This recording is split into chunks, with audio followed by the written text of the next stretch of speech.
ડભોઈની સરકારી હોસ્પિટલમાં ઘોર બેદરકારી, દર્દી વગર ખાલી રૂમો અને અવાવરું અનેક કંડમ થયેલા રૂમ જગ્યાઓમાં પણ લાઇટો પંખા ધમધમે છે. એક તરફ સરકાર વીજળી બચાવોના બોર્ડ મારે છે તો બીજી તરફ સરકારી હોસ્પિટલના સત્તાધીશો સરકારના લાખો રૂપિયાનું આંધણ કરી રહ્યા છે.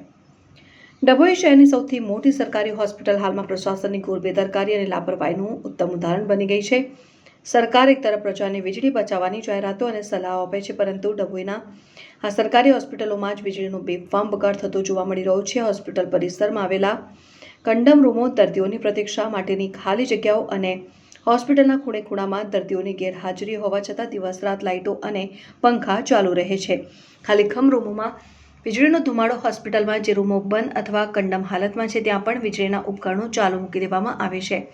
દર્દીઓ વિના ચાલુ રહેતા પંખા. હોસ્પિટલમાં દર્દીઓની હાજરી ન હોય કે બેસવાની જગ્યાઓ ખાલી હોય છતાં ત્યાં પંખા અને લાઇટો ધમધમતા રહે છે. આર્થિક નુકસાન. હોસ્પિટલ સત્તાધીશોની આ લોલમલોલ અને દેખરેખના અભાવને કારણે દર મહિને સરકારના માથે લાખો રૂપિયાનું મસમોટું વીજ બિલ આવી રહ્યું છે.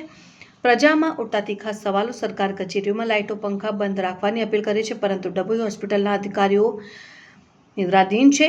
શું સરકારી દવાખાનામાં કોઈ દેખરેખ રાખનાર અધિકારી છે જ નહીં? અને જો છે તો તેઓ આ બધું જોઈને પણ આંખ આડા કાન કેમ કરી રહ્યા છે? વહીવટીતંત્ર ક્યારે જાગશે?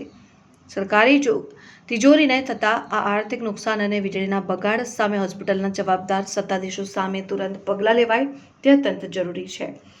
હવે જોવાનું એ રહે છે કે આ દ્રશ્યો સામે આવ્યા બાદ ઉચ્ચ વહીવટીતંત્ર ક્યારે કુંભકર્ણની નિદ્રામાંથી જાગશે. શું આ બેદરકાર અધિકારીઓ સામે કોઈ તપાસ કમિટી બેસાડવામાં આવશે કે પછી પ્રજાના ટેક્સના પૈસાથી સરકારનું આ જ રીતે નુકસાન થતું રહેશે?